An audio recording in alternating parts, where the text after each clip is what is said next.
Di sebuah museum arkeologi megah dengan langit-langit tinggi dan pilar-pilar kokoh, pengunjung berjalan menyusuri pajangan utama fosil tulang belulang raksasa dari hewan purba seperti Mammuthus primigenius.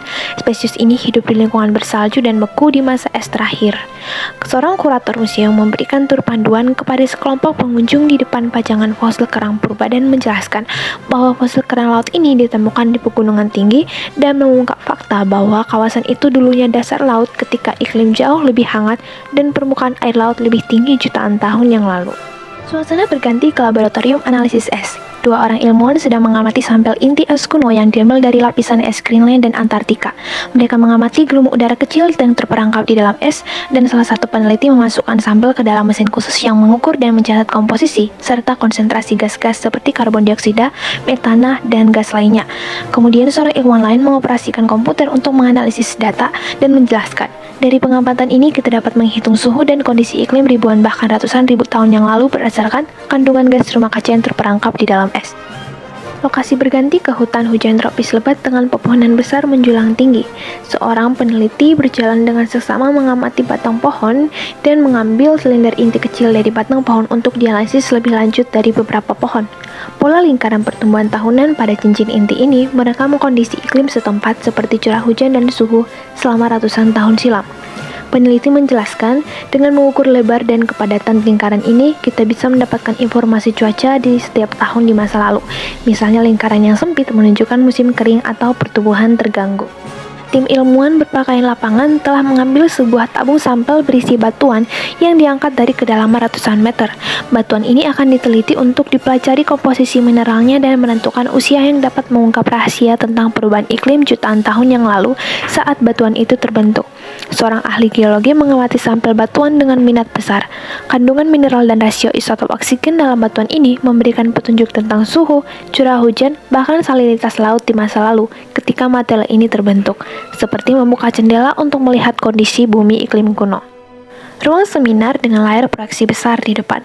Seorang profesor paleoclimate berdiri di podium dan menjelaskan grafik yang menunjukkan pola perubahan iklim periodik di masa lalu dan menunjukkan adanya siklus iklim dalam skala waktu ribuan tahun yang disebut dengan siklus Milankovitch, yaitu variasi orbit bumi yang mengelilingi matahari dan mempengaruhi jumlah radiasi matahari yang diterima bumi.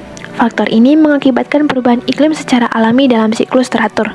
Profesor memvisualisasikan bagaimana setiap perubahan parameter orbit bumi berdampak pada distribusi radiasi matahari ke permukaan bumi, yang menyebabkan perubahan pola sirkulasi atmosfer dan iklim global.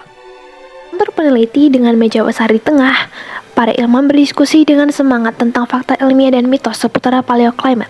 Seorang peneliti berkata dengan tegas, "Kita harus membantah teori bumi datar yang konyol itu. Sudah ada bukti nyata tentang dinamika iklim global dan perubahan musim di seluruh planet bumi yang bulat ini." Peneliti lain menimpali, "Benar, mitos itu bertentangan dengan rekaman data ilmiah seperti lapisan es, lingkaran pohon, dan pola arus laut yang menunjukkan variasi iklim sepanjang waktu dan ruang di bumi." Mereka lalu mendiskusikan pentingnya membedakan fakta dari fiksi dalam mengkaji bukti paleoclimate untuk memahami iklim masa lalu dengan akurat. Laboratorium komputer modern dengan layar menampilkan simulasi model iklim purba.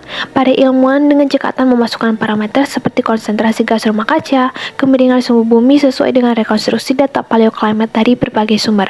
Model kemudian memvisualisasikan bagaimana kondisi ini berinteraksi membentuk pola iklim dan sirkulasi atmosfer pada masa itu. Seorang ilmuwan menunjuk ke layar. Dengan memasukkan data seakurat mungkin, kita bisa menguji akurasi prediksi model dalam merekonstruksi kondisi iklim purba berdasarkan bukti fosil dan proksi paleoclimate lainnya. Ini membantu memverifikasi pemahaman kita tentang dinamika sistem iklim di masa lalu. Sebuah ruang kelas, seorang profesor memberikan kuliah kepada mahasiswa tentang perubahan iklim masa kini dan masa lalu. Beliau menerangkan aktivitas manusia seperti pembakaran bahan bakar fosil merupakan penyebab utama peningkatan gas rumah kaca dan pemanasan global saat ini.